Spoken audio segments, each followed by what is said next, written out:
মনির হোসেন প্রায় ২৭ বছর সৌদি আরবে জীবনযাপন করেছেন তিনি। দীর্ঘদিন প্রবাস থেকে খেয়ে না খেয়ে অনেক কষ্টে টাকা জমে কেরানীগঞ্জে ২টি বাড়ি, আবাসন ব্যবসা, দূরপাল্লার বাসের ব্যবসা সহ সম্পত্তি করেছেন।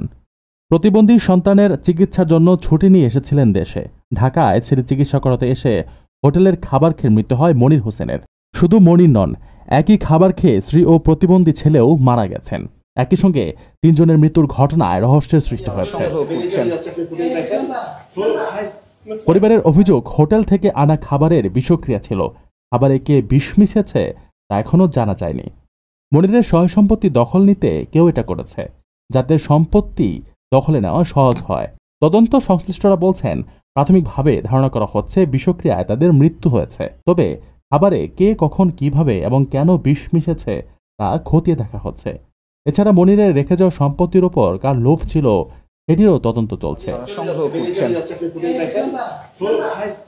এরই মধ্যে পুলিশ রাজধানীর মগবাজার মোড়ে অবস্থিত ভর্তা ভাত হোটেলের ম্যানেজার ও বাবুর্চিকে জিজ্ঞাসাবাদ করেছে।